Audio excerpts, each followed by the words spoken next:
সনাতন নীলাচলে আইলা। যখন মহাপ্রভু পুরীধামে ছিলেন, ঠিক সেই সময় সনাতন গোস্বামীপাদ ঝাড়খণ্ডের পথে পুরীধামে গিয়ে পৌঁছেছেন।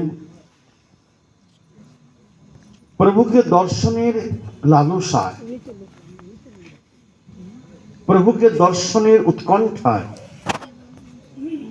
তিনি সব ভুলে গেছেন, খাওয়া দাওয়া যা কিছু আছে। তার একটাই লক্ষ্য, যেন তেন প্রকারে হোক আমাকে গৌর দর্শন করতেই হবে, আমাকে গৌর চরণে পৌঁছাতেই হবে। পৌঁছতে গেছেন সনাতন গোস্বামীপাদ, কিন্তু কভু উপবাস কভু চর্বণ করিয়া ঝাড়খণ্ড পথে আইলা একলা চলিয়া। ঝাড়খণ্ডের জলের দোষ উপবাস হইতে গাত্রে কুণ্ড হইল, রসা পরে খাজুয়া হইতে। মানে এই যে এক এক জায়গার এক এক রকমের জল, তার মধ্যে কভু চানা চর্বণ কভু উপবাস, এই বিভিন্ন কারণে তার গায়ে এক প্রকার চর্মরোগ হল। আর সেই চর্মরোগ হওয়ার দরুন গা দিয়ে রস খসে খসে পড়ছে। সনাতন গোস্বামীপাদ মনে মনে ভাবছেন, নিজ জাতি দেহ মোর অত্যন্ত অসার, একে আমি সব কিছু থেকে দূরে সরে রয়েছি। নির্বেদ হইল পথে করেন বিচার। নির্বেদ মানে আমি কেন মানুষ হয়েছি, মানব জীবনের সার্থকতা কোথায়, কে আমি, কেন মরে, যারে তাপত্রয়। এরকম প্রশ্ন আমাদের মনে জাগে না, যেটা সনাতন গোস্বামীপাদ মহাপ্রভুকে জিজ্ঞাসা করেছিলেন, প্রভু আমি কে, আমি কেন এসেছি এই পৃথিবীতে, আর ত্রিতাপ জ্বালায় কেন জ্বলছি। পৃথিবীর প্রত্যেকটা মানুষ আমরা ত্রিতাপ জ্বালায় জ্বলছি। কি আদি দৈবিক, আদি ভৌতিক, আধ্যাত্মিক, সারা বিশ্বের। আর বিশ্বের প্রতিটা মানুষই একবার না একবার মরতে চায়। বিভিন্ন কারণ হতে পারে, সংসারে অশান্তির কারণ হতে পারে, অনেকে মারা যায়, অনেকে মরতে পারে না, কিন্তু একবার না একবার মনে হয় এই সংসার করার থেকে মহিলা গেলে বাইচে যায়। হ্যাঁ, দরকার নেই সংসার।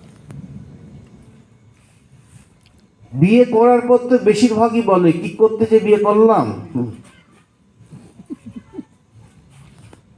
এইরকম একটা জীবন আধ্যাত্মিক, মানে মানসিক যন্ত্রণা। জগতে দু ধরনের আগুন আছে, একটা চিতার আগুন আর একটা চিন্তার আগুন। চিতার আগুনে কাউকে শুইয়ে দিলে দাও দাও করে জ্বলছে, তুমি দেখতে পাচ্ছ, আর চিন্তার আগুনটা ভিতরটাকে জ্বালিয়ে পুড়িয়ে ছাই করে দেয়, ছারকার করে দেয়, যা বাইরে থেকে বোঝা যায় না।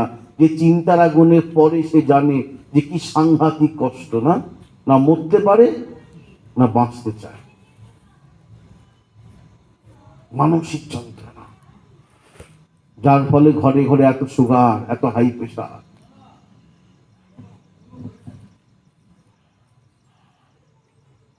নিতাই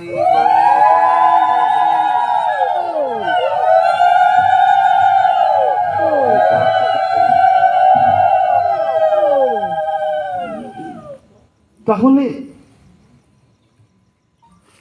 তাহলে কি আমরা মানসিক যন্ত্রণায় সবাই ভুগছি। এরপর আসছে আদি দৈবিক। ধান চাষ করেছো, এমন বৃষ্টি হলো যখন জলের প্রয়োজন নাই, কথাই বলছি, ধানগুলো জমিতে পচে গেল, ঝড়ে ধানগুলো ঝরে গেল, ভূমিকম্পে তোমার বাড়িটা একদিকে কাত হয়ে গেল, মানে যেটা তোমার হাতের বাইরে কিন্তু অঘটন ঘটে যাচ্ছে। বন্যা এলো, ঝড় এলো, ভূমিকম্প এলো, এগুলো মানুষ কিছু করতে পারবে না। বিজ্ঞান যতই উন্নতি করুক, প্রকৃতির কাছে এখনো সে নিরুপায়। আদি দৈবিক, এগুলো কম যন্ত্রণা বলো? হ্যাঁ, আদি ভৌতিক। কলের পাড়ে ধাপ করে পড়ে গেল, গেল গেল কোমর গেল গো, ব্যাস কি কষ্ট বলো তো। কেউ হয়তো গরুর জন্য খড় আনতে গেছে, খড়ের ভিতরে একটা বিষাক্ত সাপ হাতে মারলো, সবর, ব্যাস। কত রকমের সমস্যা। রাস্তা দিয়ে যাচ্ছে, ছেলেটা ব্রেক ফেল করে মারলো একটা ধাক্কা। এরকম হয় না? পরিবেশ থেকে যে দুঃখ, আদি ভৌতিক, জানা প্রতিটা মানুষ সারা দিচ্ছে। এর কি উপায় নাই? তাপত্রয় বিনাশায়, কি করে বিনাশ হবে? তিনটে তাপ, সাংঘাতিক তাপ, সাংঘাতিক কষ্ট, কি করে যাবে গো? তাপত্রয় বিনাশায় শ্রীকৃষ্ণায় বয়ং নমঃ। ভাগবত বললেন, আমরা যদি প্রত্যেকদিন ভগবানকে প্রণাম করি না, ভগবান কি বললেন গীতাতে? মদ ভক্ত মদ যাচি মাং নমস্কুরু। আর কিছু পারবা না পারো, একটিবার আমাকে হাত গোবিন্দ বলে প্রণাম কর। যার জন্য আমরা ঘর থেকে যখন বেরোই, যখন পরীক্ষা দিতে যাই, বিশেষ বিশেষ কার্যে পিতা মাতা গুরুজনদের প্রণাম করে যাই, যাই না? ভগবানকে প্রণাম করে যাই কেন? প্রণাম বিরাট ক্ষমতা, বিরাট ক্ষমতা। তোমার সমস্ত দুঃখকে দূর করে দেবে, তোমার আয়ুকে বাড়িয়ে দেবে।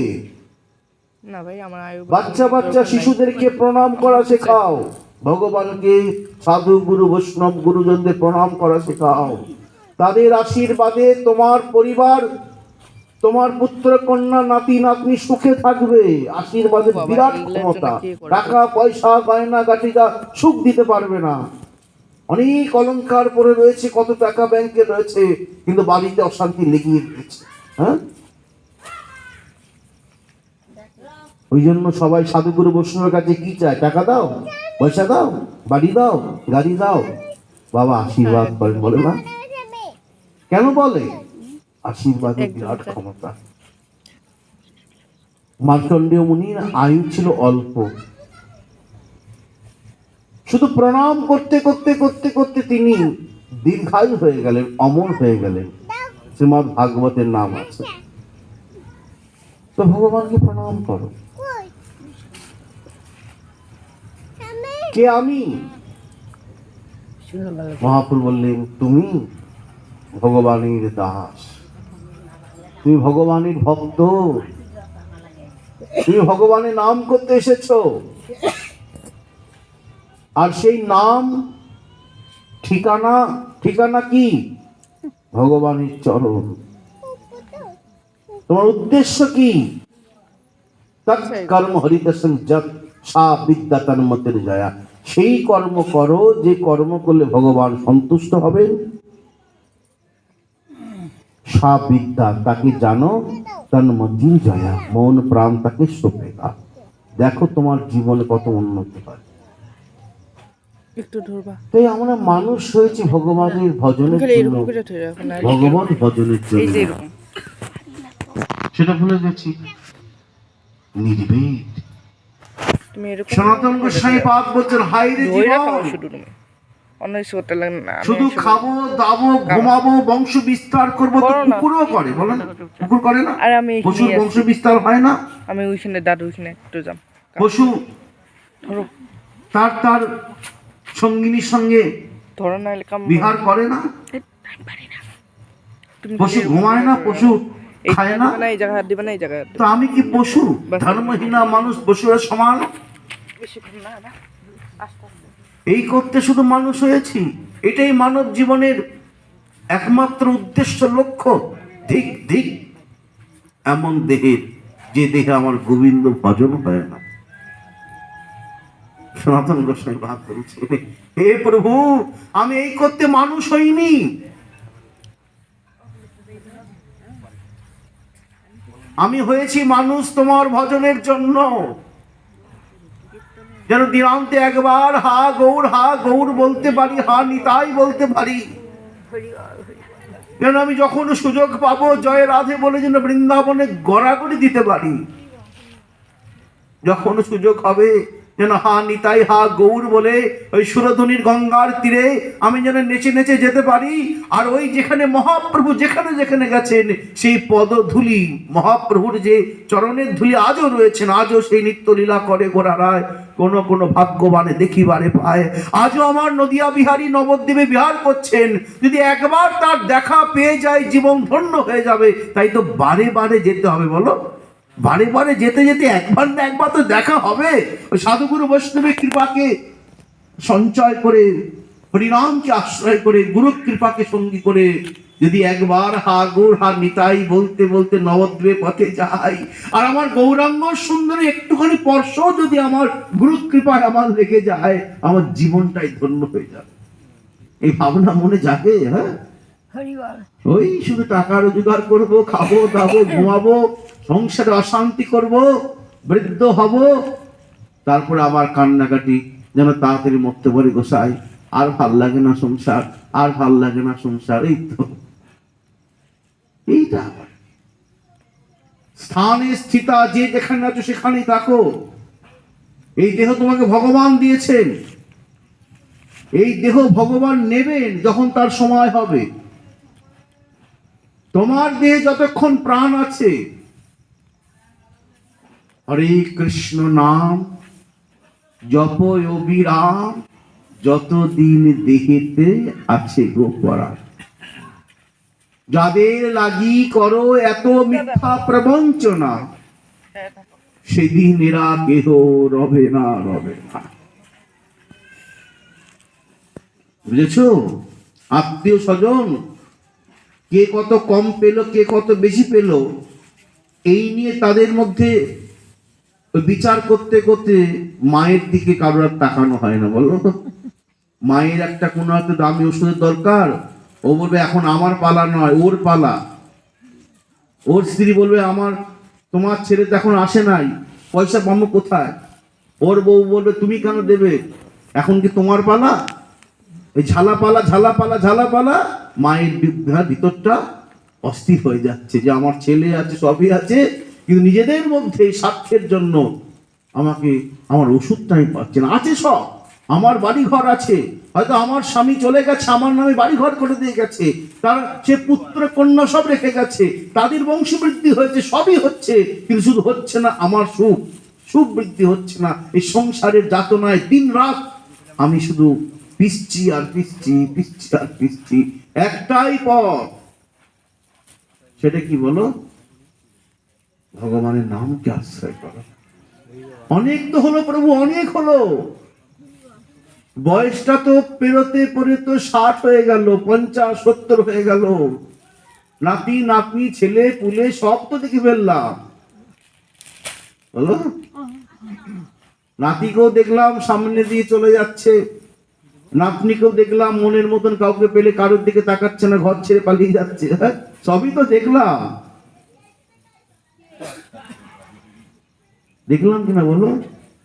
এবার শুধু দেখা, কি দেখা? তোমাকে, ভগবানকে ডাকো। মনে রাখবে এই সংসারে সবাই তোমার সঙ্গে বিশ্বাসঘাতকতা করলেও ভগবান কোনোদিনই কোনোভাবে কখনোই তোমার সঙ্গে বিশ্বাসঘাতকতা করবেন না। যখনই যেখানে তুমি বিপদে পড়বে ভগবানকে ডেকে দেখো, তিনি না এসে থাকতে পারবেন না। এমন করুণাময় প্রভু আমার, তুমি যদি সারা জীবন না ডাকো, আমরা অনেক সময় সংসারে এত ব্যস্ত হয়ে পড়ি না, ভগবানকে ডাকার সময় পাই না। এখনো দেখো ভাগবত পাঠ চলছে, তাও কত কথা, তাও কত কথা, সর্বত্রই তাই। ভগবান ভক্তির জন্য সবকিছু পারে। ওই মনে আছে সে কুমিরটার কথা, গজরাজ গজেন্দ্র মোক্ষম লীলাটা মনে আছে? হাতিটা যখন তার গিন্নি এবং তার পরিবার নিয়ে জলের মধ্যে মেতেছিল, সে যেমন তার থেকে শক্তিশালী আর এক কুমির এসে গেল। জলে কুমিরের সঙ্গে লড়াই হয় না।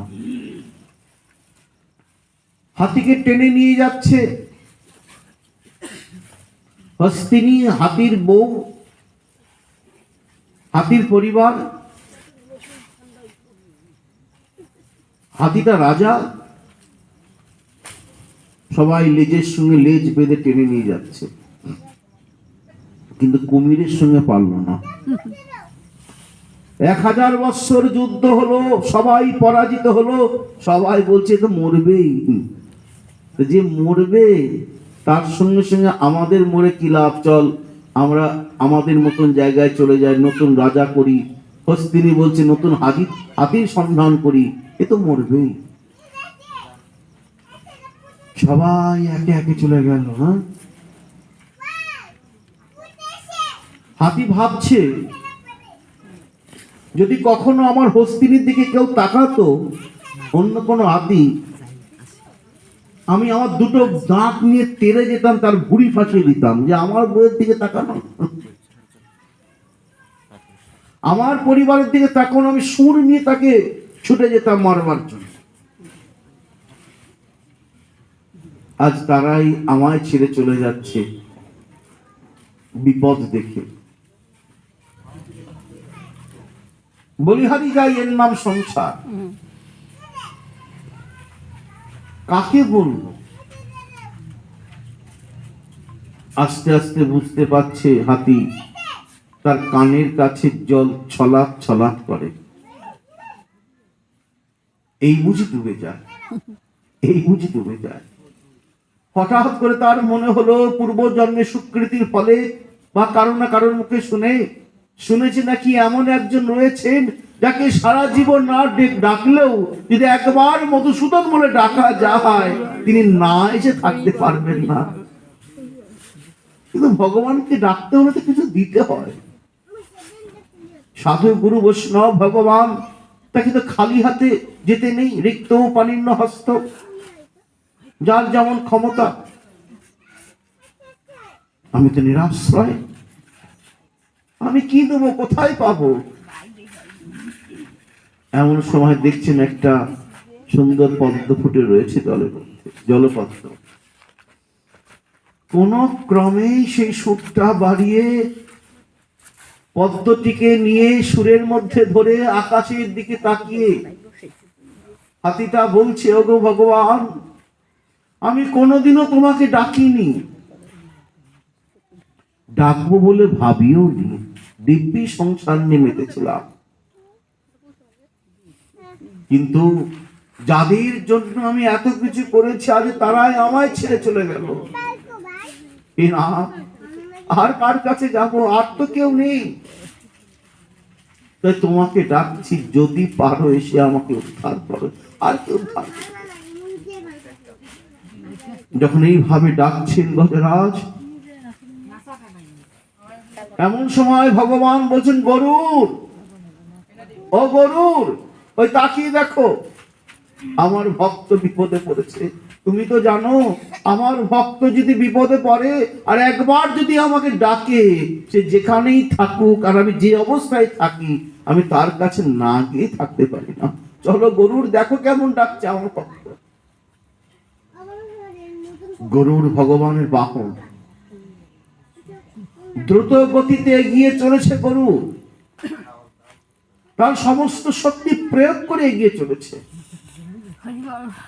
ভগবান বলছেন গরুর এত আসতে গেলে হবে না, দেখছো না আমার ভক্ত বিপদে পড়েছে, চলো গরুর আরো দ্রুত গতিতে চলো। গরুর বলছে প্রভু আমার যত শক্তি আছে আমি আমার সমস্ত শক্তি প্রয়োগ করে ছুটে চলেছি, এর বেশি তো আমি পারবো না।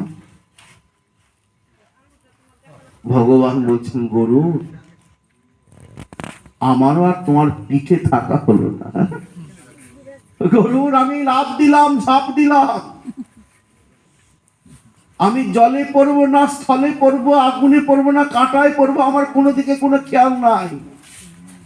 আমার একটাই লক্ষ্য, আমার ভক্ত বিপদে পড়েছে, আমাকে তাকে রক্ষা করতেই হবে।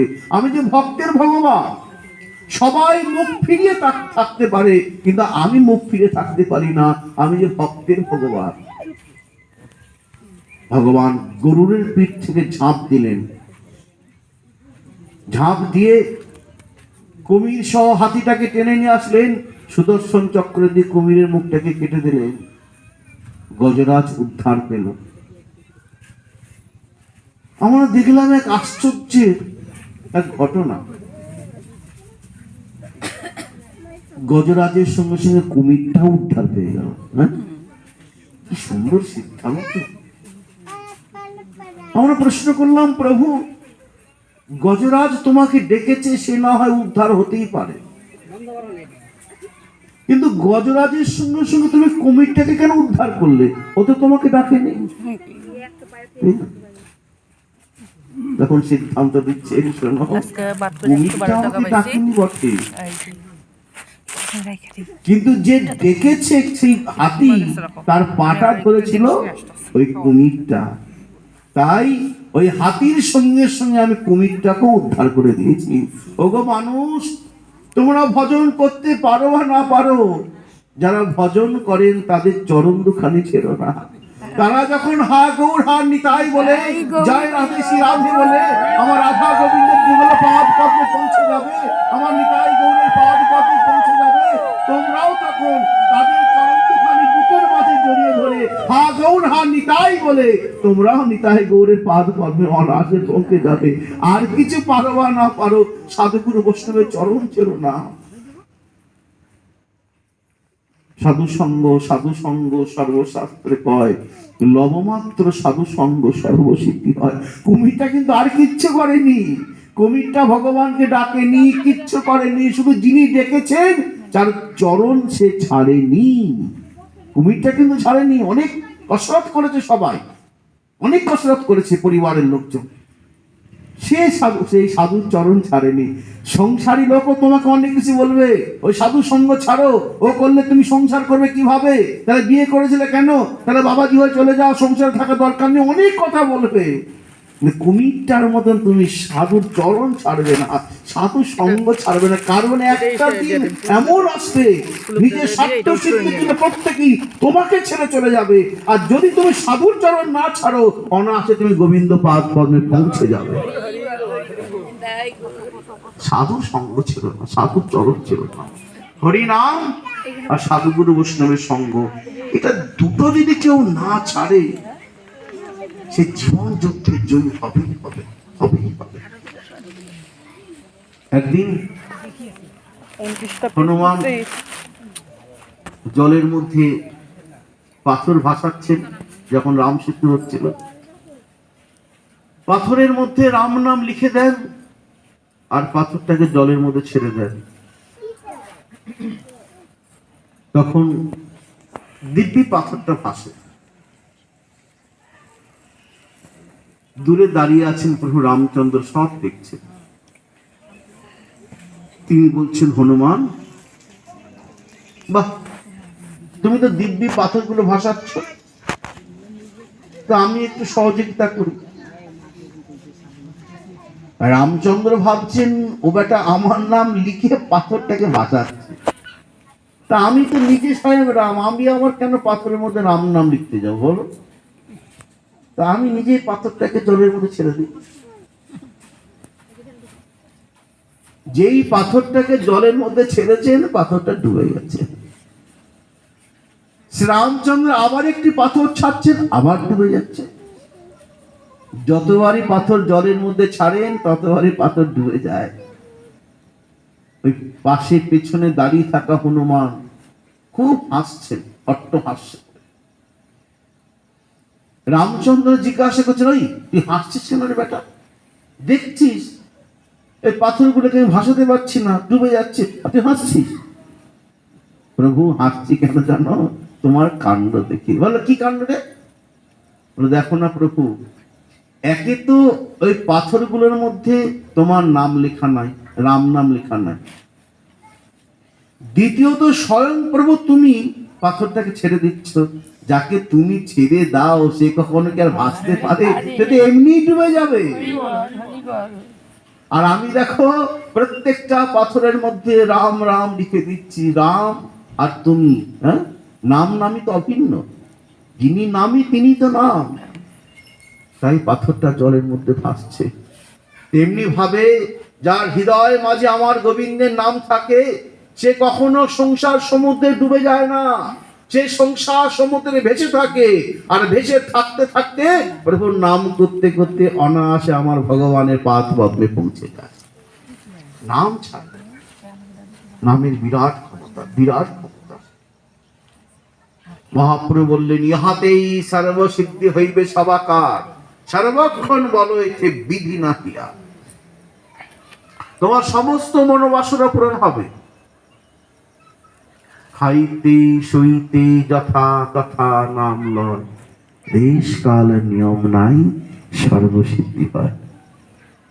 সর্বসিদ্ধিটা কি? শুধু সর্বসিদ্ধি শুনি। তখন নরোত্তম দাস ঠাকুর বললেন, সর্বসিদ্ধিটাকে শুনবে মানে কি?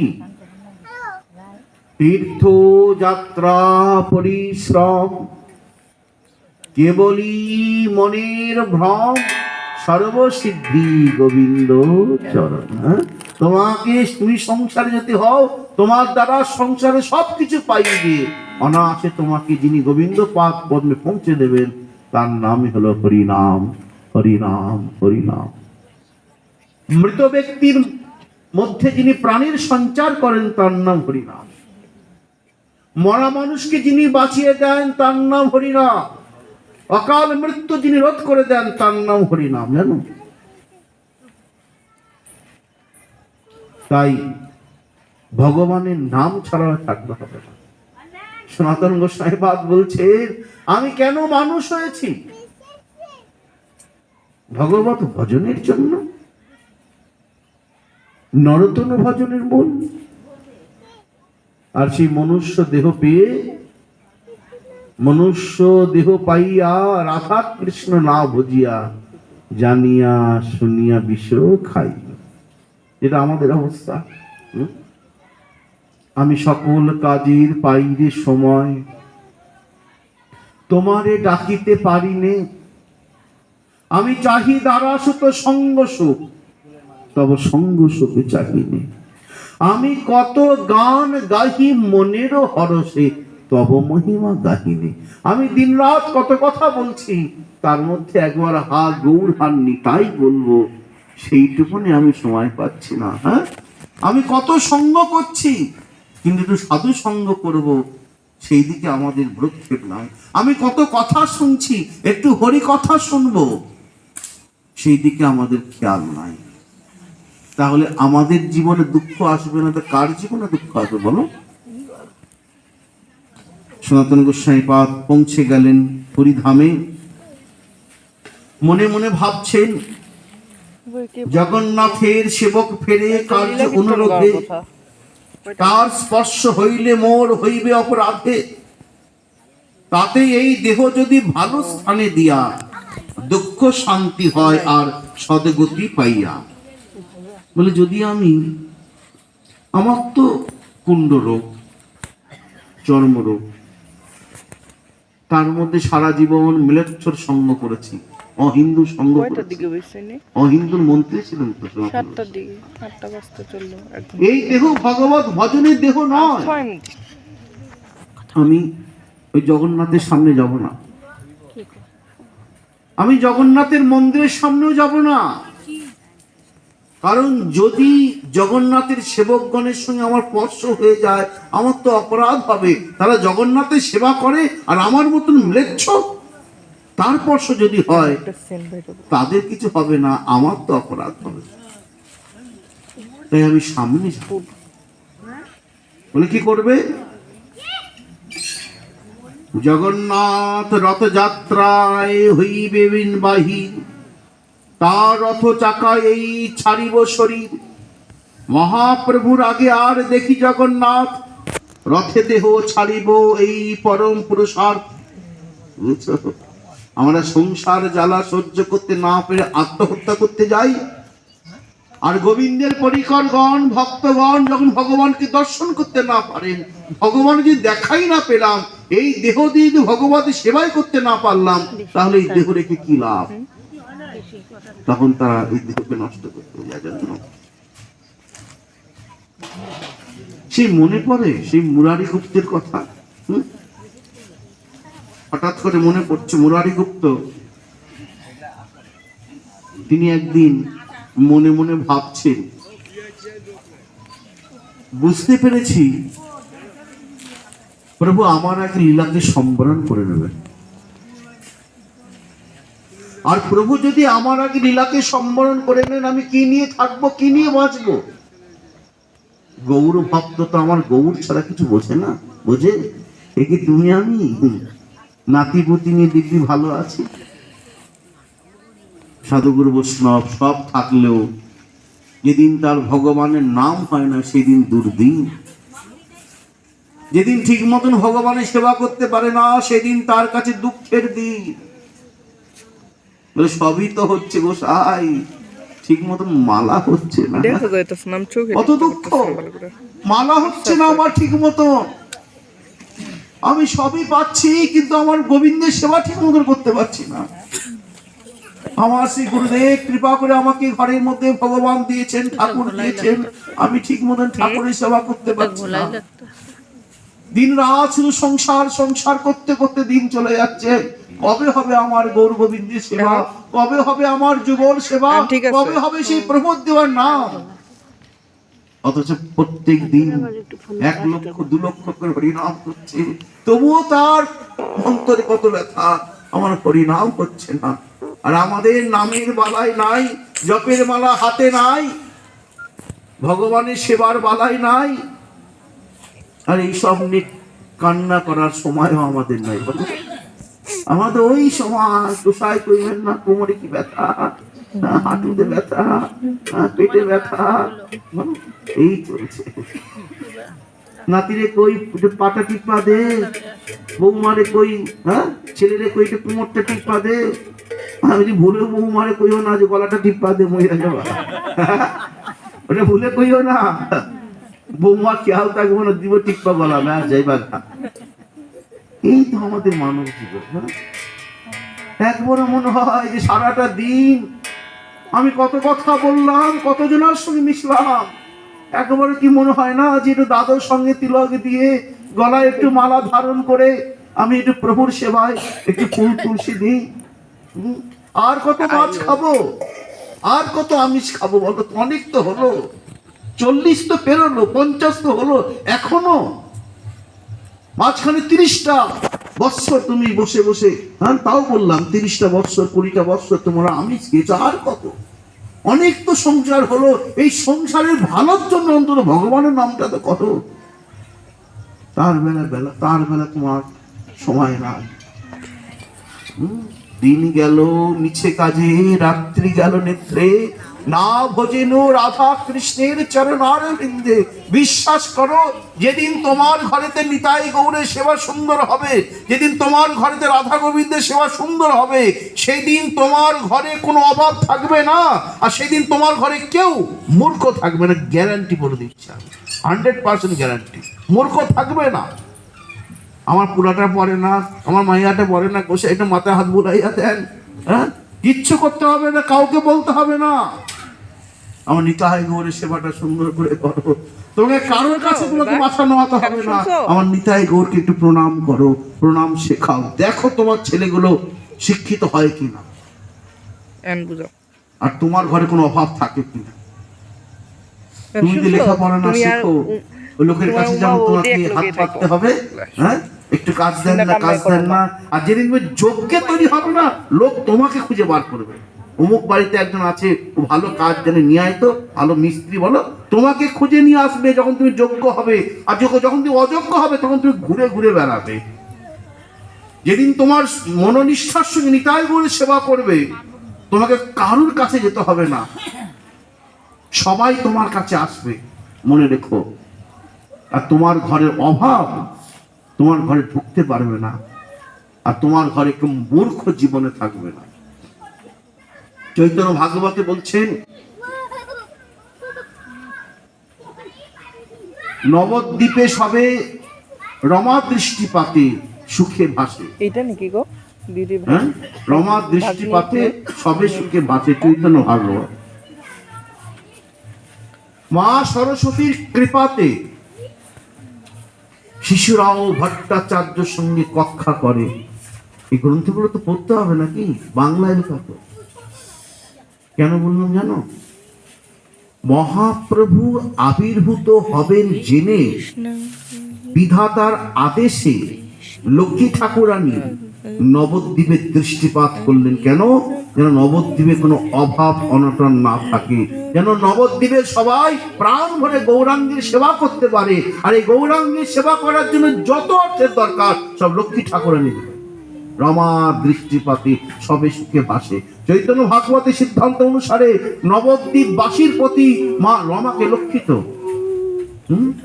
লক্ষ্মী ঠাকুরানীর একটা কৃপা আছে। নবদ্বীপবাসী কোনো অভাবে থাকবে না। যাও নবদ্বীপে কত সাধুরা গিয়ে দেখো, এক দিনে 7টা 8টা করে উৎসব লেগেই আছে। হ্যাঁ, এক দিনে কত রকমের তারা ওই সব কম্বল, ভালো ভালো কম্বল, বিভিন্ন দ্রব্য তারা পাচ্ছে। প্রণামী তো একদিন 1000 টাকার নিচে মনে হয় না। আমি একজনকে দেখলাম কথা শুনে। কোন অভাব আছে? হবে না। ধরো বাড়ি, তোমার এলাকায় যদি কোনো বিশেষ ধরনের মন্ত্রী আসে, সেই জায়গাটাকে তো একদম ঠিকঠাক করে দেবে সরকার থেকেই, দেবে কিনা বলো? মন্ত্রী আসছে বিশেষ, তেমনি অর্থমন্ত্রী তো আমার লক্ষ্মী ঠাকুরানী, যার জন্য লক্ষ্মী পুজো করো ঘরে ঘরে। মহাপ্রভু আসছেন জেনে বিধাতার আদেশে তিনি আগে থেকেই ধন সম্পত্তিতে পরিপূর্ণ করে দিয়েছেন নবদ্বীপবাসীকে, নবদ্বীপ ধামকে, যাতে নবদ্বীপে কোনো অভাব অনটন না থাকে। আর নবদ্বীপবাসী যাতে মূর্খ না হয়, কারণ গৌরের সেবা করতে গেলে তো একটু সংস্কৃত জানা দরকার। তখনকার দিনে সংস্কৃত ছিল, মন্ত্র জানা দরকার। সেজন্য একটা বাচ্চা শিশুও 100 টাকা দিছে। ওই এখনকার দিনে যেমন প্রিন্সিপাল প্রফেসর বলে না, তখনকার দিনে ভট্টাচার্য, তখনকার দিনে তাদের সঙ্গে পক্ষা তর্ক করে, এটা ঠিক নয়, এটা ঠিক। ভট্টাচার্যের সঙ্গে শিশুরাও কক্ষা করে, চৈতন্য ভাগবত। অর্থাৎ শোনো, যখনই তোমার ঘরে না কি পূর্ণ ভগবান অবতরী যেই কালে, আর সব অবতার তাতে আসি মিলে, যখন পূর্ণ ভগবান তোমার ঘরে প্রকটিত হবেন না, সকল দেব দেবী তোমার ঘরে অধিষ্ঠান করবে, সকল দেব। আর তারা যখন তোমার ঘরে যাবেন, তারা তখন এমনি থাকবেন না। ধরো তোমার ঘরে একজন শিক্ষক মানে শিক্ষিকা ঘর ভাড়া নিয়ে রয়েছে, হ্যাঁ, আরেকজন কোন ধনী মহিলা, সেও তোমার বাড়িতে ঘর ভাড়া নিয়ে রয়েছে। এখন তুমি তাদের বললে, দেখো আমি তোমাদের কাছে কিছু চাই না, তোমার এমনি থাকো, আমার তো ঘর আছে, থাকো, পয়সা দিতে লাগবে। দুইজনে কি বলবে? এখন যে শিক্ষিকা, সে তো শিক্ষা জানে, পড়াশোনা জানে, দিদিমণি, সে যখন দেখবে তুমি তার থেকে কিছু নিচ্ছ না ঘর ভাড়া, তখন তার কি মনে হবে না যে আমি এমনি এমনি ঘরে থাকবো, ওই বাড়ির যে বাচ্চাগুলোকে একটু পড়াশোনা করায়, হ্যাঁ পড়াই, হ্যাঁ পড়তে বসাবে কিনা ফাঁকে ফাঁকে, ও নিজের তাগিদেই পড়তে বসাবে, বিবেকের কারণে পড়তে বসাবে, সে নিয়ে বসবে এবং তোমার থেকে পয়সা নেবে না, বলে আমি এমনি পড়াবো, হ্যাঁ ফাঁকে ফাঁকে ঠিক পড়াবে, আমি জানি, দেখেছি। আবার যদি সে ধনী হয়, আর একজন তুমি ঘর ভাড়া নিচ্ছ না, সে বলবে আমি কি এমনি এমনি তোমার ঘরে থাকবো, আজকে একটু বাজার করে দিই, হ্যাঁ আজকে একটু আমি এইসব ব্যবস্থা করব, তখন দেখবে সে নিজে থেকেই ওই তোমার ঘরে অনেক কিছু এনে দেবে। কারণ সে যখন দেখছে ঘর ভাড়া নিচ্ছে না, তখন তার বিবেকের তাড়না, তার অর্থ আছে, সে তোমার ঘরটা সাজিয়ে দেবে, তোমাকে বলতে হবে না।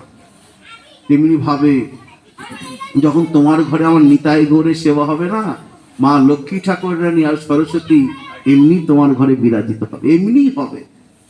কারণ তাদের পতি কে বলো? মহাপ্রভু। তো লক্ষ্মীপতি মহাপ্রভু, আর মা সরস্বতী নিজে স্বীকার করেছেন ওই কেশব কাশ্মীরি পণ্ডিতকে। ওরে ওই যখন কেশব কাশ্মীরি পণ্ডিত, বিরাট ঘটনা, পরাজিত হলেন মহাপ্রভুর কাছে, ঘটনা জানো তো? কেশব কাশ্মীরি পণ্ডিত, দিগ্বিজয়ী পণ্ডিত, মা সরস্বতীর বড় পুত্র, সবাইকে পরাজিত করে করে এসে নবদ্বীপে এসে মহাপ্রভুর কাছে আসলেন। অনিমাই, শুনেছি নাকি নবদ্বীপের একমাত্র পণ্ডিত তুমি, তো আমার সঙ্গে তর্ক করো। মহাপ্রভু বিনয়ের অবতার, যিনি জগৎকে শিখিয়েছেন ত্রেনাদপি শুনিছেন তররিব সহিষ্ণুনা অমানিন মানদেন কীর্তনীয় সদা হরি। তিনি কখনো কি অহংকার প্রকাশ করতে পারে? না না, আপনার কাছে তো আমি কিছু নেই। আচ্ছা বেশ, আপনি আমাকে কিছু শোনান, এসেছেন যখন কৃপা করে কিছু শোনান। হ্যাঁ হ্যাঁ বুঝেছি, এখানে তো পণ্ডিত দেখতে পাচ্ছি না, একটা ছোকরা তোমাকে হ্যাঁ আমার কাছে পাঠিয়ে দিয়েছে, তো শোনো তুমি কিছু শিখে যাও। তখন তিনি বললেন গঙ্গা স্তোত্রম 100 খানা ঝড়ের বেগে তৎক্ষণাৎ তৈরি করে শুনিয়ে দিলেন। কি গো ছোকরা, কিছু বুঝলে? হ্যাঁ, অনেক কিছু জানতে হয়। মহাপ্রভু বলছেন যদি কিছু মনে না করেন তাহলে বলি আপনার 5টা জায়গায় ভুল আছে। হ্যাঁ, চমকে গেল, এত ঝড়ের বেগে বলছি, এই ভুল ধরার ক্ষমতা কারণ নেই। একটা বলি ভবানী ভট্ট, ভবানী মানে তো শিবের বউ, ভবানী ভবের বউ ভবানী, ভট্ট মানে স্বামী, তাহলে শিবের বউয়ের স্বামী, তার মানে শিবানী বা পার্বতীর দুটো বর, তাই তো? ভবানী বললেই তো ভবের বউ, বলে কি না? শিবের বউ শিবানী, শিবের বউয়ের আবার স্বামী বললে তাহলে তো মনে হচ্ছে পার্বতীর দুটো বর, এটা অপরাধ হয়ে যাচ্ছে। তখন একদম সঙ্গে সঙ্গে ছুটে গিয়ে মা মা মা বলে মা সরস্বতীকে ডাকতে আরম্ভ করতে। মা সরস্বতীর বরপুত্র প্রকটিত হলে, বল বাবা কেন ডাকছিস? মা গো, তুমি তো আমার জিহ্বায় থাকো, তুমি আমার কণ্ঠে থাকো, আজ তোমার কৃপায় তোমার বরপুত্র সারা বিশ্বকে জয় করে নিয়েছি। বিশ্ব বিখ্যাত সেই বিশ্বজয়ী কেশব কাশ্মীরি পণ্ডিত, আর আমি কি না এই একটা সামান্য ছোকরার কাছে পরাজিত হলাম। মা মা বলছেন ওরে তুই যে আমার ছেলে, ও যে আমার স্বামী, ও যে জগৎ স্বামী, যখন তুই তার কাছে গেছিস তখন আমি এমনি সরে গেছি। বাবা তুই অহংকার করতে করতে এমন জায়গায় গিয়ে পৌঁছে গেছিস যেখানে আমার তেজ নিস্তেজ, সূর্যের কাছে যেমন অন্ধকার যেতে পারে না, ওনার কাছে আমি থাকতে পারবো না। ওরে কোন মা চাইবে যে স্বামীকে তার ছেলের কাছে ছোট করতে পারবে না? সেই মায়ের ক্ষমতা আছে, তিনি সর্বেশ্বর জগদীশ্বর, তার সামনে আমার কোনো ক্ষমতা নাই। যা, যদি বাঁচতে চাস, যদি জীবনে কিছু শিখতে চাস, যদি পেতে চাস, তাহলে একবার হা গৌর বলে ওই গৌর চরণে লুটিয়ে পড়, তার কৃপা ছাড়া কোনো উপায় নাই। কেশব কাশ্মীরি পণ্ডিত কিন্তু পরে মহাপ্রভুর চরণে লুটিয়ে পড়েছিল, তাই না? সারম ভট্টাচার্য আদি, রায় রামানন্দ আদি তাবর তাবর পণ্ডিতগণ মহাপ্রভুর চরণে লুটিয়ে পড়েছে। দিনের অধিক দয়া করে ভগবান, করিন পণ্ডিতের বড় অভিমান। অভিমান অহংকার থাকলে আমার গৌর কৃপা লাভ হবে না। আর যদি অহংকার শূন্য হতে চাও, তাহলে নিতাই গৌরের চরণকে আশ্রয় করো। সার্বভৌমের অহংকার ছিল প্রথম দিকে, রায় রামানন্দের অহংকার ছিল প্রথম দিকে, কেশব কাশ্মীরি পণ্ডিতের অহংকার ছিল প্রথম দিকে। যখন নিতাই গৌরের চরণকে আশ্রয় করলেন, অহংকার কোথায় দূর হয়ে গেল, দূরে চলে গেল। তো মা সরস্বতীর স্বামী আবার লক্ষ্মীরও স্বামী আমার গৌর হরি, বলো। যখন তার সেবা তোমার ঘরে সুন্দর করে হবে না, লক্ষ্মী ঠাকুরানী এমনি তোমার ঘরে আসে, বলো। কারোর ঘরে যদি তার স্বামী যায়, স্ত্রী এমনি খুঁজতে খুঁজতে পাশের বাড়িতে বসে রয়েছে, কই দেখতে পাচ্ছি না, তোমার ঘরে গিয়ে বললো, কি গো আমার কর্তা আইছে? বলো হ, বইয়া আছে। বলে দেখো না, খুঁজতে খুঁজতে তোমার ঘরে ভাবলাম বইয়া আছে। হয় কি মানুষের, বলো। লক্ষ্মী তোমার ঘরে আসবেন আর যাবেন না। আর তোমার ঘরে যখন থাকবেন, তিনি বলুন, ওগো তুমি প্রাণ ভরে আমার গৌর গোবিন্দের সেবা করো, যত অর্থ লাগবে আমি দেব, ধন সম্পত্তির অধিষ্ঠাত্রী দেবী আমি তোমার ঘরে বিরাজ করব। তাই তো নবদ্বীপ ধামে, বৃন্দাবন ধামে যত মঠ মন্দির আছে, কারো কোনো অভাব আছে বলো তো? তারা কেউ আলাদা করে লক্ষ্মী পুজো করে না, কেউ সরস্বতী পুজো করে না, কেউ কালী পুজো করে না, কিচ্ছু করে না। নরোত্তম দাস ঠাকুর বললেন, অন্ন অভিলাষ ছাড়ি জ্ঞান কর্ম পরিহরি, আয় মনে লহরে স্মরণ, ঋষিকে গোবিন্দ সেবা, না পুজিবে দেবী দেবা, না ভজিবে দেবী দেবা, এই ভক্তি কর্ম কারণ। আমাদের তো অন্য কোথাও যাওয়া দরকার নাই, যে রাধা গোবিন্দের চরণকে আশ্রয় করে। শুনেছি কমলা ইহার অংশের অংশ, রাধারানীর অংশের অংশ হচ্ছে লক্ষ্মী। আমাদের প্রয়োজন আছে? কোনো প্রয়োজন নাই, কোনো ভয় নাই। রাধারানী যদি কৃপা করে না, তোমার ঘরে এত অর্থ আসবে, এত অর্থ আসবে যে তুমি কল্পনা করতে পারবে না। তার সঙ্গে অনর্থ দূরে যাবে। ভগবান তো শুধু আমাকে রাজা করে দিয়েছিলেন, দেননি? সেজন্য বিশ্বাস করো, একটু ভগবানকে ডাকো। বিশ্বাসে মিলায় বস্তু তর্কে বহু। যদি ছেলে মেয়েকে মানুষ করতে চাও, যদি ছেলে মেয়েকে মূর্খ করতে না চাও, তাহলে আমার প্রত্যেক দিন নিতাই গৌরকে একটু ডাকো, একটু ফুল তুলসী নিজে দাও, ছেলে মেয়েগুলোকে একটু ফুল তুলসী দেওয়াও, নিজে প্রণাম করো, তাদেরকে প্রণাম করাও। কারণ বিশেষ কৃপা কলিযুগের প্রতি মহাপ্রভুর আছে। যার ঘরে আমার মহাপ্রভুর সেবা হয় না, তার ঘরে লক্ষ্মী বিরাজিত হয়, অভাব থাকে না। যার ঘরে আমার মহাপ্রভুর সেবা হয়, সেই ঘরে কেউ মূর্খ থাকে না, সেই ঘরে মা সরস্বতী বিরাজ করে। দেখো আমাদের বৈষ্ণব জগতে এই যে অন্নদাস পণ্ডিত মূর্খ ছিলেন? মহা বিদগ্ধ পণ্ডিত। বৈষ্ণব পদ যার ছবি আছে, বৈষ্ণব পদরা মহাপণ্ডিত। ডক্টর মহানামব্রত ব্রহ্মচারী মহাপণ্ডিত। তুমি বলো, এক একটা নাম বলো। আমাদের ছয় গোস্বামী বলো, কে মূর্খ আছে? শ্রীনিবাস আচার্য প্রভু, নরোত্তম দাস ঠাকুর, এরা সব ভগবানের পরিকর, ভগবানের অবতার। তথাপি জনজাগতিক বিচার করলো, তারা কেউ কিন্তু মূর্খ নয়, সব শিক্ষিত, সব পণ্ডিত। নিমাইকে নিমাই পণ্ডিত। আমার নিমাইচাঁদ মূর্খ ছিলেন? যদিও তিনি ভগবত তত্ত্ব, ভগবান শ্রীকৃষ্ণ কি মূর্খ ছিলেন? শান্তিপুনি মুনির কাছে পড়াশোনা শিখেননি? 64 কলা বিদ্যা এক রাত্রে শিখে নিয়েছেন। তো যারা নিজেরা শিক্ষিত, তারা কখনো তোমাকে মূর্খ করেন এ কখনো ভাবা যায়? অসম্ভব। এনারা কুড়ে নন। দৃষ্ট্বা পরিশ্রমং কৃষ্ণং কৃপয়াছি বন্ধনে। তোমার পরিশ্রম দেখে তবে কৃপা করবেন। নিজেরাও কুড়ে নন, তোমাকেও কুড়ে হতে দেবেন না। সেই জন্য গৌর চরণকে আশ্রয় করব। মুরারিগুপ্ত বলছেন, প্রভু আমি যে তুমি ছাড়া কিছু বুঝি না। গৌর বিহনে না বাঁচি পরাণে, গৌর করিলাম সার, ভাবিয়া দেখিন ওই গোরা চাঁদ বিনু গতিকে। আর আমার যদি গৌর আমার ছেড়ে চলে যায়, আমি কি নিয়ে থাকবো? অপ্রকট লীলা মানে কি?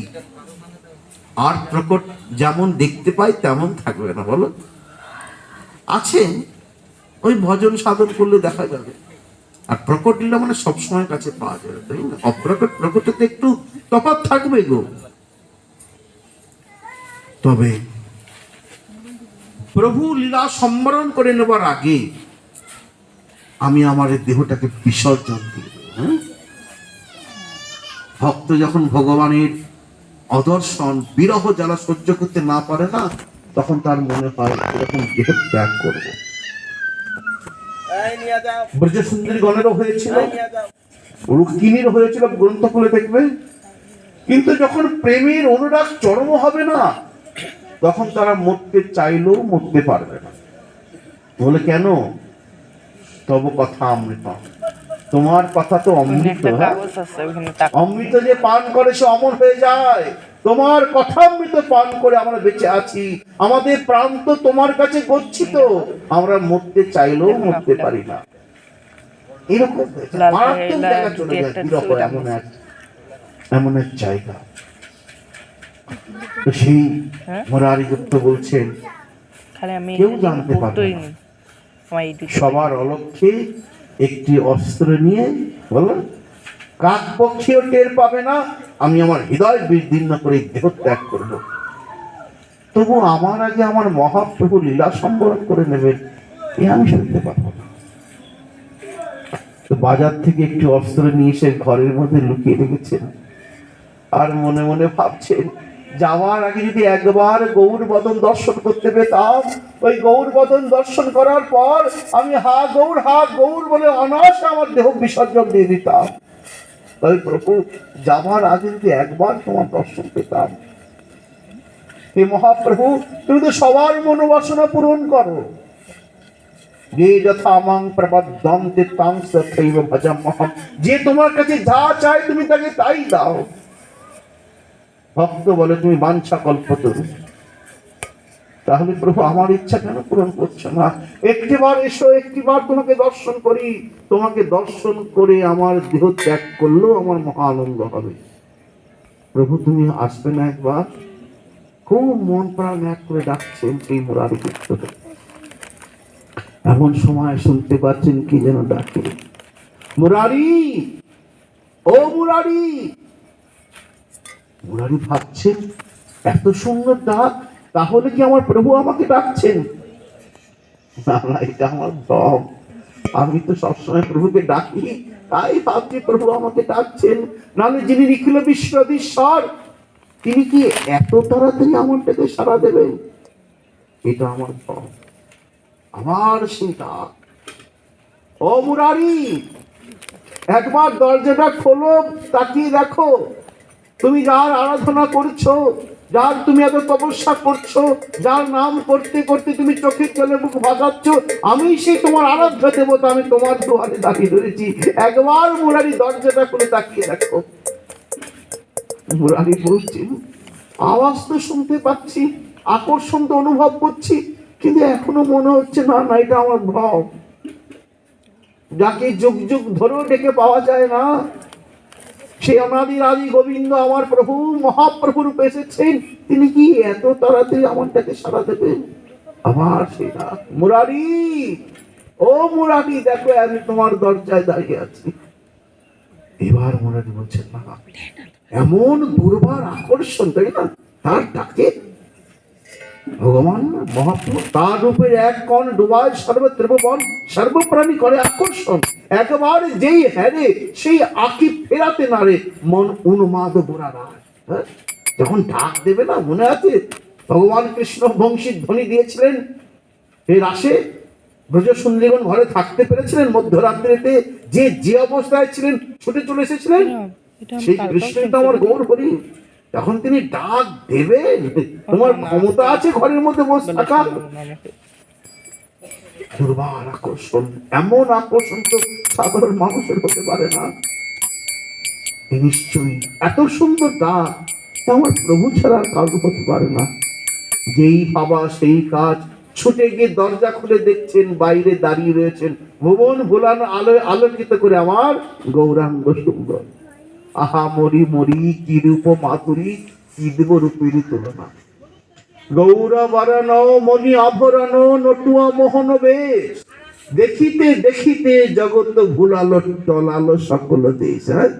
সেই রূপ তার সামনে দাঁড়িয়ে রয়েছে, কোটি সূর্য সম সেই রূপ, আর কোটি চন্দ্র সম স্নিগ্ধতা। যেই প্রভুকে দেখা লুটিয়ে পড়লেন প্রভু চরণে, প্রভু এসেছ, আসো না মুরারি, তুমি এমন ভাবে ডাকছো আমি কি না যে থাকতে পারি, এই তো আমি এসে গেছি। মুরারি, আমাকে ঘরের মধ্যে নিয়ে যাবে না, আমাকে বসতে বলবে না? প্রভু, তোমাকে যে একবার দর্শন করে সব ভুলে যায়, সব ভুলে যায়, আমিও সব ভুলে গেছি। এসো প্রভু, ঘরে এসো। দেখো কি অনুরাগ, হ্যাঁ? আমাদের বাড়িতে সাধুগুরু বৈষ্ণব আসলে সে অনুরাগ থাকে? হ্যাঁ, পাড়ার লোকের মতন ব্যবহার করি, পাড়ার লোকের মতো। ভগবান নিজে গুরু রূপে আসেন, ভগবান নিজে বৈষ্ণব রূপে আসেন, ভগবান নিজে সাধু রূপে আসেন। সৌভাগ্য, কোটি জন্ম সৌভাগ্য, অনেক ভাগ্য ফলে সাধুগুরু বৈষ্ণব আসিয়া মেলে, তাদের প্রতি আমাদের সেই এখনো সেই ভাব জন্মালো না। ভগবান কি সবসময় নিজে আসবেন? সিদ্ধান্ত শাস্ত্রে রয়েছেন তিনি সাধুগুরু বৈষ্ণবের রূপে আসছেন আমাদের কৃপা করতে। মহান্তের স্বভাব হয় তারিতে পামর, নিজ কার্য নাই তার তবু চান করে ঘর। ভগবান নিজে সাধুগুরু বৈষ্ণবকে পাঠাচ্ছেন কৃপা করার জন্য। আমরা তার কৃপাকে বুঝতে পারি না, তাকে বুঝতে পারি না, তাকেও আমরা সেইভাবে চিনতে পারি না, সেইভাবে তার প্রতি আমাদের শ্রদ্ধা জ্ঞাপন করি না।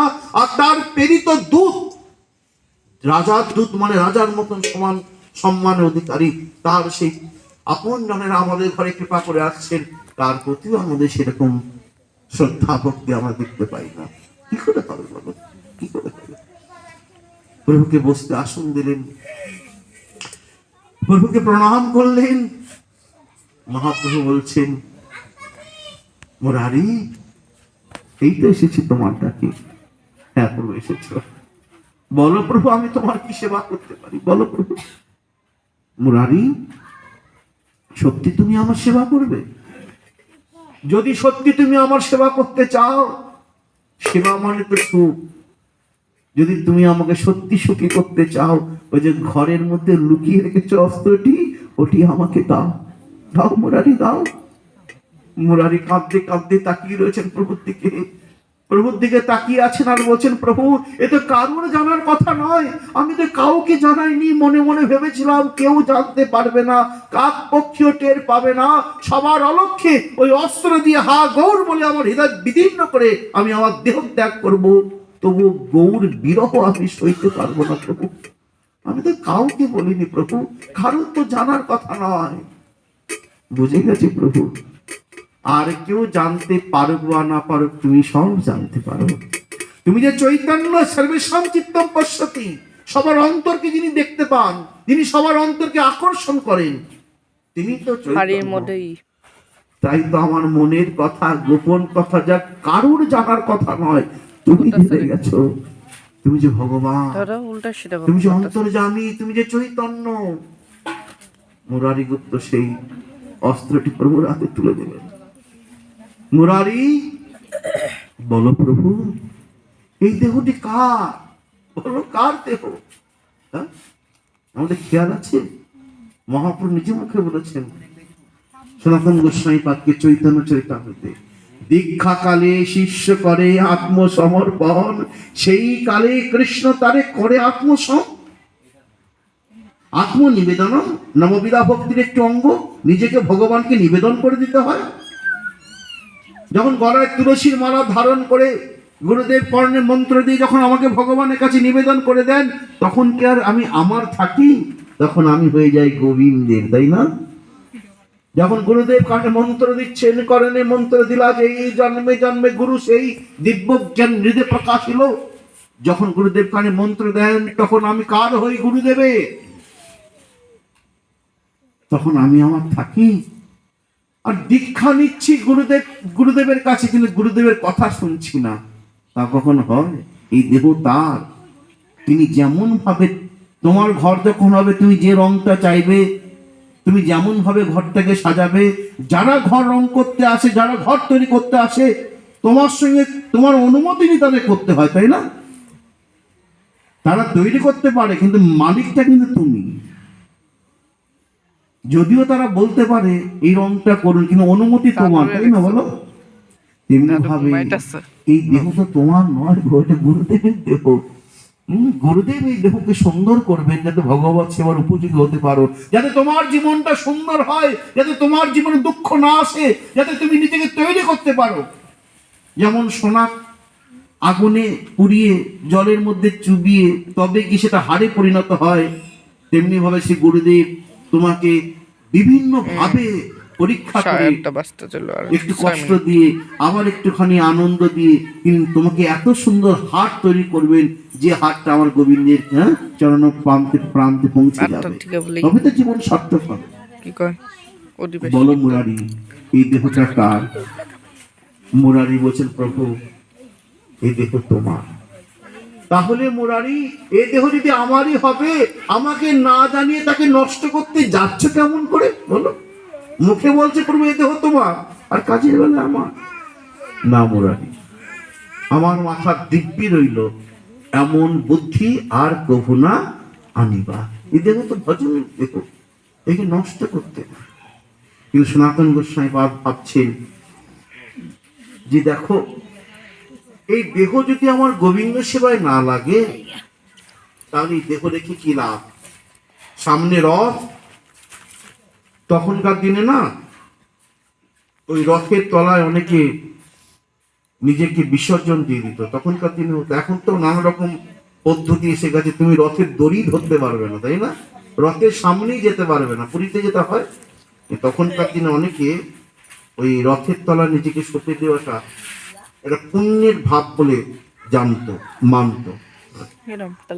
মহাপ্রভুর আগে আর রথ দেখি জগন্নাথ, রথে দেহ ছাড়িব এই পরম পুরুষার্থ। অর্থাৎ সামনে মহাপ্রভু থাকবেন, মহাপ্রভুকে দর্শন করতে করতে, জগন্নাথ দেবকে দর্শন করতে করতে জয় জগন্নাথ জয় গৌর হরি বলে ওই রথের তলায় ঝাঁপ দেব। আমার বাসুদেব ঘোষ কহে করি জোর হাত, যেই গৌর সেই কৃষ্ণ সেই জগন্নাথ। জগন্নাথ তো আলাদা নয়, গৌর হরি নিজে। এরকম ভাবে তিনি ভাবছেন এখনো তো রথ দেরি আছে, কয়েকটা দিন তো আমাকে থাকতে হবে। কি অপূর্ব প্রসঙ্গ জানো, বিভিন্ন ভাবে কথা হয়ে গেল তো সময় চলে গেল, হবে না। অপূর্ব অপূর্ব কথা আছে। কিভাবে সনাতন গোস্বামীবাদের মাধ্যমে, কিভাবে জগদানন্দ পণ্ডিতের মাধ্যমে মহাপ্রভু জগৎকে কৃপা করেছেন, অপূর্ব অপূর্ব লীলা রয়েছে। একটুখানি সময় আছে আমার, শুনে নেবো যথা সময়ের মধ্যে বিশ্রাম। আমরা বিশাল বড় তখন হয়েছে কি, যেই মহাপ্রভুকে সামনে যাওয়া যাবে না, কোথায় থাকবো? বলে আমার মতনই একজন রয়েছেন, কি? হরিদাস ঠাকুর, যার পাদ ধৌত জল পিয়ে ভক্তগণে, তাই না? যাকে দর্শন করলে যে পবিত্র হয়ে যায়, যাকে কোনো অহংকার নেই। আর আমরা বৈষ্ণব হইতে মোর মনে ছিল সাধ, ত্রিনাদপি শুনি যেন পড়ে গেল পা, তাই না? আমি অমুক গোসাই, আমি অমুক, আমি অমুকের নাতি, আমি বড় সাধু, আমি বড় বৈষ্ণব, এই অহংকারে জীবনটা কাটি।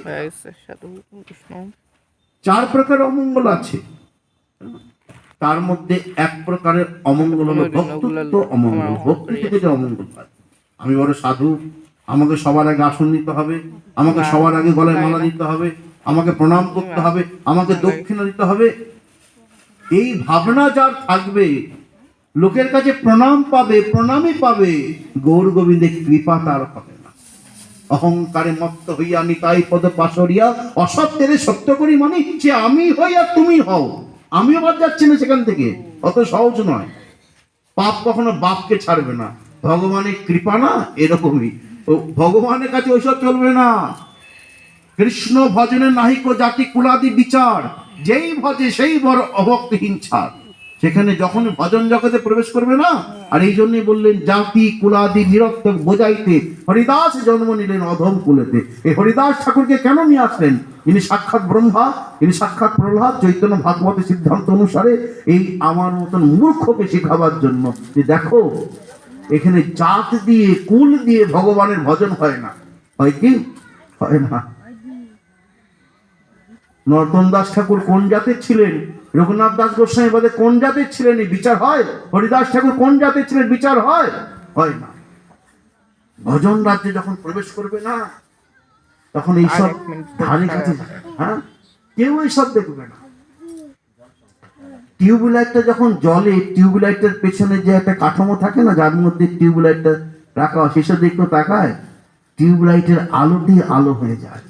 যখন তোমার ভজন প্রবল হবে না, তুমি মেথরে ঘরে জন্মগ্রহণ করেছো না মুচির ঘরে জন্মগ্রহণ করেছো, ওইসব কেউ দেখবে না, শুধু দেখবে তোমার ভজন, তাই না? তো ভজনের ক্ষেত্রে কোনো জাতি বিচার তো হতে পারে না। যেই ভজে সেই বড়, অভক্তহীন চৈতন্য চরিতামৃতে পরিষ্কার করে দিয়েছে। তো কোথায় যাওয়া যায়? এই হরিদাসের কাছে। হরিদাস ঠাকুর যেমন মহাপ্রভুর প্রিয় এবং পরিকর, তিনি কখনো ঘুমাইতেইছো? জগন্নাথ দেবকে দর্শন করতে যেতেন না। যেতেন কি? যেতেন। ঘুমাইতেইছো? দূর থেকে নাকি জগন্নাথ পাঁচ দেবের শুনতেইছো? চূড়া দর্শন করতেন। পাঁচ যদি শোনা ইচ্ছা না আর থাকে স্বয়ং ঘুমাবা, জগন্নাথ তাহলে চলো মহাপ্রভু বাড়ি। প্রত্যেক দিন হরিদাস ঠাকুরকে দর্শন দিতে আসতেন। হরিদাস, আমি যেখানেই থাকি একবার তোমাকে না দেখলে আমার ভালো লাগে না। হরিদাস ঠাকুর জানেন, প্রভু তুমি তো আমাকে কৃপা করতে আসো, তুমি তো আমাকে দর্শন দিতে আসো, তুমি তো জানো আমাকে একবার দর্শন না দিলে যে আমি থাকতে পারবো না। হে ভক্তবৎসল ভগবান, হে করুণাময় ভগবান, ভক্তের দুঃখ যিনি দূর করতে পারেন, ভক্তের কষ্ট যিনি বুঝতে পারেন, যার যেটা প্রয়োজন যিনি জানতে পারেন, তিনি তো আমার গৌরাঙ্গ সুন্দর। সব জানেন তিনি, সব জানেন, তাকে বলতে হয় না গো, তিনি এমনি বুঝে যান। যখন শ্রীনিবাস আচার্য প্রভুর পিতা পুরী ধামে মহাপ্রভুর কাছে গেলেন, তাদের কোনো সন্তান আদি ছিল না। শ্রীনিবাস আচার্য প্রভুর মা, তখন শ্রীনিবাস আচার্য প্রভু প্রকটিত হননি ধরাধামে।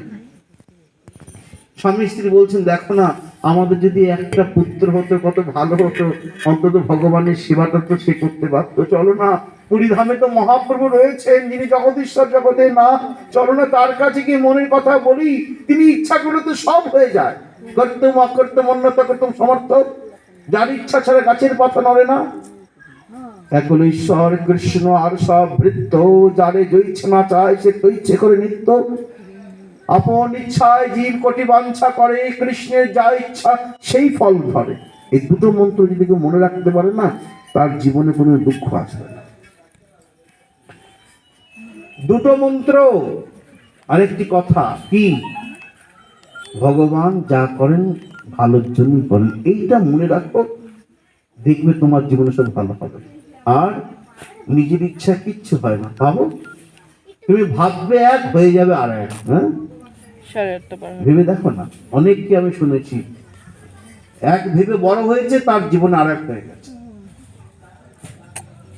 আপন ইচ্ছায় জীব কোটি বাঞ্ছা করে, কৃষ্ণের যা ইচ্ছা সেই ফল ধরে। বুঝে গেছো? এখন ঈশ্বর কৃষ্ণ আর সব বৃত্ত, যারে জইছে না চায় সে তৈছে করে নিত্য। সনাতন গোস্বামী পাদ তিনি জানেন, একজনই আছেন যার কাছে যাওয়া যায়, যার কাছে স্বয়ং মহাপ্রভু নিজে দর্শন দিতে যান। মহাপ্রভু বলছেন, হরিদাস, তোমাকে না দেখলে আমি থাকতে পারি না। হ্যাঁ, প্রভু কেন যেন ভক্তের কাছে যান। ভক্ত যেমন ভগবানকে দর্শনের জন্য লালায়িত হয়, তেমনি ভগবানও ভক্তকে দর্শনের জন্য লালিত হয়। অন্তর কেঁদে ওঠে। কেন? শোনো, ভক্ত হচ্ছে প্রভুর আয়না।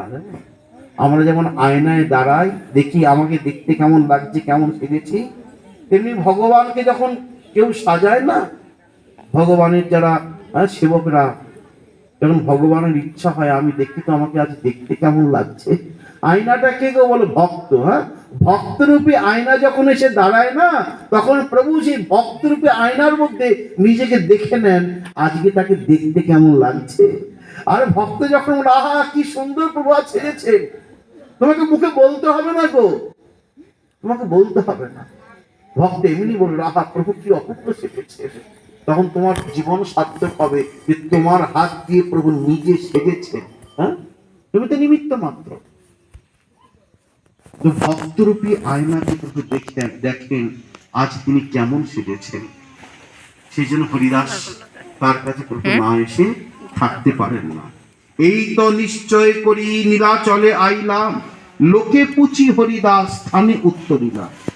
হরিদাসের সামনে গেছে, হরিদাস আমি তোমার কাছে থাকবো। হরিদাস ঠাকুরের খুব আনন্দ, ভক্ত সঙ্গ যত হবে তত তো আনন্দ বর্ধন হবে গো। এই সংসারে লোক যত আসবে, বিষয়ের কথা বলবে, দুঃখ তত বাড়বে। কথায় কথা অনেক কথা বলে কিনা, এই তো আমার ছেলে এখন আমেরিকায় গেছে, আমার নাতিটা এই নিয়ে পড়ছে, কোনো কারণে তোমার নাতিটা অত উচ্চ স্থানে পড়াশোনা করেনি, তোমার মনটাকে বিষিয়ে দিচ্ছে। বলো, সে এসে বাড়ি বাড়ি বলে যাবে তোমাকে, তোমার ঘরে এসে, জানো, ঘরে এসে তোমাকে দুঃখী করে যাবে।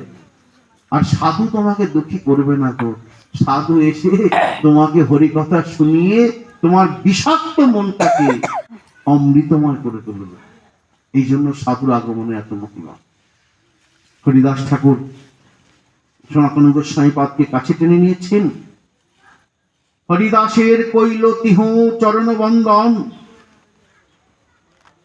জানি হরিদাস তারে কইল আলিঙ্গন। হরিদাস ঠাকুরকে প্রণাম করলেন সনাতন গোস্বামী পাদ। সনাতন গোস্বামী পাদও তাকে হরিদাস ঠাকুর আলিঙ্গন করলেন। সনাতন গোস্বামী পাদ বলছেন, ওগো হরিদাস ঠাকুর, আমার যে মনের একটা ইচ্ছা আছে। বলে, কি ইচ্ছা? একটু গৌরহরির দেখা হবে না, গৌরহরি দর্শন হবে না? আমি যে বড় আশা নিয়ে এসেছি, একটু মহাপ্রভুকে দর্শন করবো। ওগো হরিদাস, তুমি প্রভুকে কিছু বলবে না, আমি দূর থেকে প্রভুকে দর্শন করব। আমি প্রভুর সামনে যাব না, তুমি আমাকে প্রভুর সঙ্গে পরিচয় করিয়ে দেবে না, কারণ আমি প্রভুকে তো চিনি। যদি একবার প্রভু আমার সামনে এসে যান, তাহলে প্রভু আমাকে আলিঙ্গন না করে থাকতে পারবে না। যেমন তুমি আমাকে আলিঙ্গন করলে প্রভু আলিঙ্গন করবে। আর প্রভু যদি আমাকে আলিঙ্গন করেন, তাহলে আমার গায়ের সমস্ত ওই ক্লেদ, ওই যে রস খসে খসে করছে, চর্মরোগ হয়েছে তো, পুঁজ রক্ত বেরোচ্ছে, সব প্রভুর গায়ে লেগেছে, আর আমি এটা সহ্য করতে পারি। ওগো হরিদাস, আমাকে তুমি দূর থেকে প্রভুকে দেখিয়ে দেবে, আমি দূর থেকে দেখব। কখন প্রভু আসবেন তুমি জানো, আর প্রভু আসার সঙ্গে সঙ্গে তুমি আমাকে ইঙ্গিত করবে, আমি দূর থেকে আমার প্রাণীর প্রভুকে প্রণাম করব, তবু প্রভুকে আমার সামনে এনে দেবে না হরিদাস। হরিদাস ঠাকুর বললেন, প্রভুর যা ইচ্ছা তাই হবে, আমি বলার কে? সনাতন গোস্বামী পাদ অপেক্ষা করছেন কখন তার প্রভু আসবেন, কখন তার প্রাণের প্রিয়তম আসবেন, কখন তার আরাধ্য দেবতা তার সামনে এসে দাঁড়াবেন, যাকে দূর থেকে তিনি দর্শন করবেন, প্রণাম করবেন। এখন সনাতন গোস্বামী পাদ একটু দূরে, একটু আড়ালে প্রভুর অপেক্ষায় রয়েছেন। এই বুঝি প্রভু আসেন, এই বুঝি প্রভু আসেন। ঠিক সেই সময় সেই ডাক, হরিদাস, ও হরিদাস। যেই মাত্র হরিদাস ডাকটা শোনা, আর কি হরিদাস ঘরে থাকতে পারে? ওই প্রভুর নাম শোনার সঙ্গে সঙ্গে, প্রভুর ডাক শোনার সঙ্গে সঙ্গে হরিদাস যে অবস্থায় আছেন, সে অবস্থায় ছুটে এসেছেন, এসে লুটিয়ে পড়লেন প্রভুর চরণে। ও হরিদাস, তুমি তো জানো, তোমাকে একবারও না দেখলে আমার একটু ভালো লাগে না, তাই তো আমি বারে বারে ছুটে আসি তোমার কাছে। হরিদাস ঠাকুর বলছেন, জানি তো প্রভু, জানি, সেই জন্য তো অপেক্ষায় রয়েছি, কখন সেই ডাক আসবে, হরিদাস হরিদাস বলে। প্রভু, আমার তো সারাদিন সে অপেক্ষায় থাকে, কখন তুমি আমাকে ডাকবে, আর কখন আমি হাত গৌর বলে তোমার চরণে লুটিয়ে পড়ব।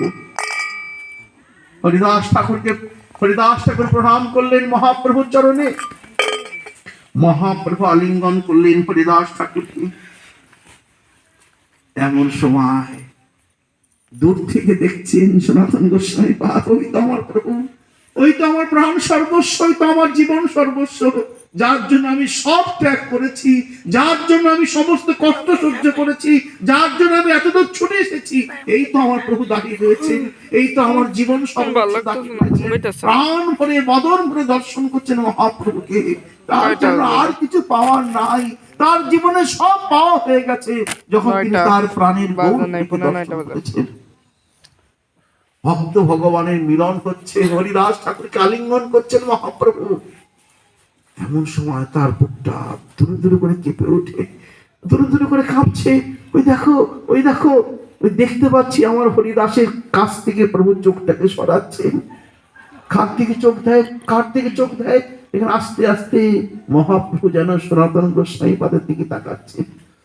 যখন আস্তে আস্তে সনাতন গোস্বামী পাদের দিকে মহাপ্রভু ধীরে ধীরে তাকাচ্ছেন, হ্যাঁ, ওই অপূর্ব সুন্দর নয়ন, যে নয়ন দেখলে আর নয়ন ফেরানো যায় না, ওই যখন আস্তে আস্তে সেই সনাতন গোস্বামী পাদের দিকে চোখটা ঘোরাচ্ছেন, তখন যেন মনে হচ্ছে তার সেই হৃদয় থেকে প্রাণটা বেরিয়ে যাচ্ছে ছিটকে।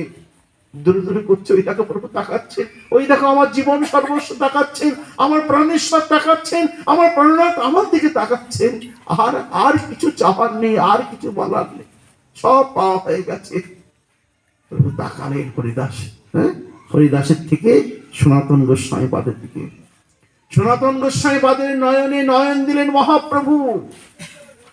এরপর দেখছেন গো, আজ অনুলম্বিত ভুজ, হ্যাঁ, আকর্ণ বিস্তৃত নয়ন, আর হাঁটু ছাড়িয়ে গেছে এমন সুন্দর দুই বাহু। যেমন হস্তি এগিয়ে যায় সেইভাবে প্রভু যেন মনে হচ্ছে আস্তে আস্তে সনাতন গোস্বামী পাদের দিকে এগোচ্ছেন। সনাতন গোস্বামী পাদ যেন মনে মনে চিৎকার করছেন, প্রভু আমার দিকে এসো না, প্রভু, প্রভু এসো না, তুমি তুমি দূরে থাকো, আমি তোমাকে দূর থেকে প্রণাম করছি, আমি তোমাকে দূর থেকে দর্শন করছি, আরে শোনা প্রভু। কিন্তু মহাপ্রভু কি কারোর কথা শোনেন? মহাপ্রভু আস্তে আস্তে ওই হরিদাস ঠাকুরের আলিঙ্গনকে শিথিল করে ওই সনাতন গোস্বামী পাদের দিকে এগিয়ে যায়। যত সনাতন গোস্বামী পাদের দিকে এগিয়ে যায় তত সনাতন গোস্বামী পাদ পিছিয়ে যায়। মহাপ্রভু যত এগিয়ে যায় তত সনাতন গোস্বামী পাদ পিছিয়ে যায়। সনাতনে দেখি প্রভুর হইল চমৎকার, সনাতনে আলিঙ্গিতে প্রভু আগে হইলা, পাছে ভাগে সনাতন কহিতে লাগিলা, মরে না ছুঁইয় প্রভু পর তোমার পায়, একই নিজ অধমার কুণ্ড রসা গায়। প্রভু আমি তোমার পায়ে পড়ে, আমার কাছে এসো না প্রভু, আমি তোমাকে দূর থেকে প্রণাম করছি, প্রভু আমার কাছে এসো না, আমি নিজ অধম মৃত্যুর সঙ্গ করেছি, আমার গায়ে কুণ্ড রোগ, চর্ম রোগ, গাদি রস খসে খসে পড়ছে, প্রভু আমি তোমাকে প্রণাম করি, তুমি আমার কাছে এসো না প্রভু। মরে না ছুঁইয়ে প্রভু পর তোমার পায়, আমাকে ছুঁয়ো না প্রভু, আমি জানি তোমার সামনে ভক্ত থাকলে তুমি তাকে আলিঙ্গন না করে থাকতে পারো না, কিন্তু আমাকে প্রভু ছুঁয়ো না। কি কার কথা শুনে, হ্যাঁ, প্রভু তো প্রভু, তিনি মহাপ্রভু। সনাতন গোস্বামীপাদ বলে যাচ্ছেন, মহাপ্রভু এগিয়ে যাচ্ছেন। যত সনাতন গোস্বামীপাদ পিছিয়ে যায় মহাপ্রভু এগিয়ে যায়, যত সনাতন গোস্বামীপাদ পিছিয়ে যায় মহাপ্রভু এগিয়ে যায়, আর যত মহাপ্রভু এগিয়ে যায় সনাতন গোস্বামীপাদ পিছিয়ে যায়। তারপর বলাৎকারে, জোর করে বলাৎকারে প্রভু তারে আলিঙ্গন কইল, কোন কন্ডক্লেদ মহাপ্রভুর অঙ্গে লাগিল, হ্যাঁ, জোর করে মহাপ্রভু জড়িয়ে চলে সনাতন গোস্বামীপাদকে। আর কি সনাতন গোস্বামীপাদে কেঁদে থাকে, হ্যাঁ, জগদীশ্বর জগতে না তাকে আলিঙ্গন করেছেন, তিনি তাহার সব কিছু প্রভুর চরণে ছোটে দিয়েছেন। প্রভুর এই বক্ষের মধ্যে সনাতন গোস্বামীপাদের মস্তক, আর প্রভু ধরে আছেন এইভাবে সনাতন গোস্বামীপাদকে। প্রভুর চোখের জলে সনাতন গোস্বামীপাদের পিঠ ভেসে যায়, আর সনাতন গোস্বামীপাদের চোখের জলে মহাপ্রভু বক্ষ ভেসে যায়, তাই না? কারণ মহাপ্রভু বক্ষের মধ্যে তো সনাতন গোস্বামীপাদের মস্তক এইভাবে ধরে আছেন। দেখো ভক্ত ভগবানের সে অপূর্ব মিলন। জয় হোক আমার গৌর হরি, জয় হোক, বলো মহাপ্রভু কি, বলো গৌরাঙ্গ সুন্দর কি, বলো সনাতন গোস্বামীপাদ কি। এইভাবে আমরা দেখলাম ভক্ত ভগবানের মিলন হলো। মহাপ্রভু আলিঙ্গন করলেন সনাতন গোস্বামীপাদে, পাদকে সনাতন গোস্বামীপাদে জীবন সার্থক হলো। সব ভক্তগণে প্রভু মিলাইল সনাতনে, সনাতন কইল সবার চরণ বন্দনে।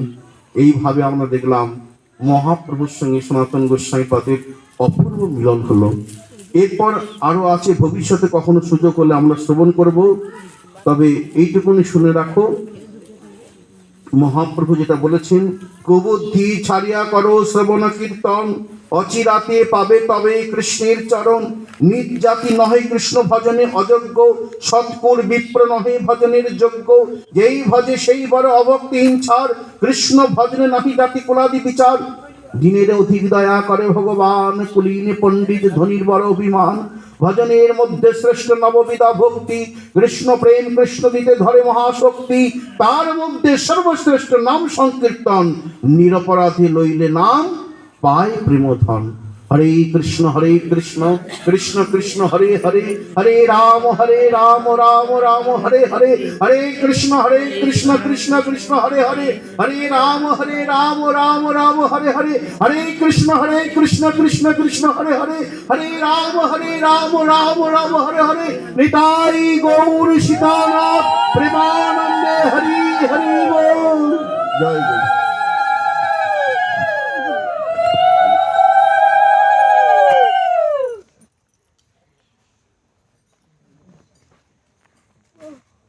Bye-bye.